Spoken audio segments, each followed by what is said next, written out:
মৃত্যু।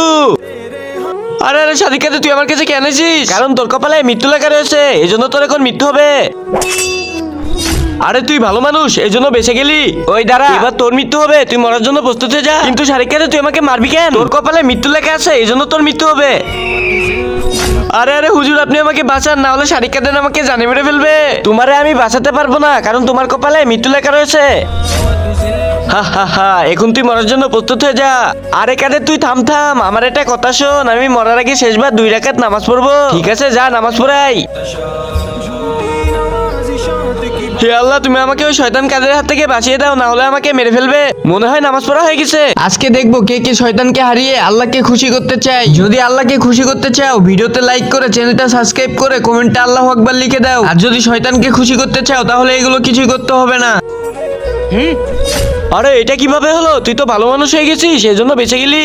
ভাই দেখ, এই ছোট বাচ্চাগুলো কি ক্ষুধার্ত হয়ে পড়েছে। মা শুয়োরটা এদের একদমই দুধ দিচ্ছে না। আরে ও দুধ দিচ্ছে না তা নয়, ওর ওলান ফুলে শক্ত হয়ে গেছে, তাই দুধ বেরোচ্ছে না। ও আচ্ছা, তাহলে আমি মুখ দিয়ে টেনে দুধ বের করার ধুর, চেষ্টা এটা করি। কি বলছো? বাচ্চাগুলোই যখন পারছে না, তুমি কিভাবে পারবে? চিন্তা করিস না, তাহলে এখন কি হবে? এই বাচ্চাটা তো খুব দুর্বল। একটা হয়ে উপায় গেছে। আছে, তোকে দেখাচ্ছি যে শুয়োর শুধু সাঁতারই কাটতে জানে না, ওরা গাছে চড়তেও পারে। একদম ছোট দেখাচ্ছে, ফালতু কথা বলিস না। আমি বরং এই পুকুরটা পরিষ্কার করে ওদের জন্য একটা সুইমিং পুল বানিয়ে দিই, কত মজা হবে। এই বালতি দিয়ে পানিগুলো বের করে নেই।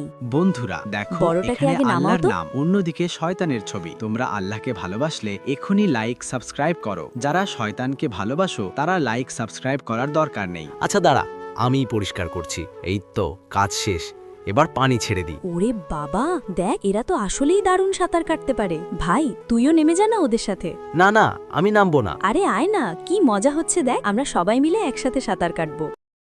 বন্ধুরা দেখুন, এই ছেলেটিকে যখন এখানে খাবার নিতে বলা হয়, ছেলেটি কিন্তু তখন একটা রুটি চুরি করার সিদ্ধান্ত নেয়। ছেলেটি কিন্তু এখানে খাবারের জায়গায় একটা ডিম তুলে নেয়। ডিম তুলে নেওয়ার পরে এখানে তো ছেলেটি রুটিতে হাত দেয়, দিয়ে রুটিতে একটার জায়গায় 2টো রুটি নিয়ে নেয়। এর জন্য কিন্তু ছেলেটিকে দেখে ফেলে রুটি চুরি করতে। ছেলেটি কিন্তু অপমান না হওয়ার কারণে ছেলেটি রুটি থুয়ে দেয়। এই লোকগুলো এখানে কি করে তাই দেখুন। এখানে প্রথমে একটা তরমুজ ফাটার পরে জালে দেয় যেন ভালো ভালো মাছ পড়ে।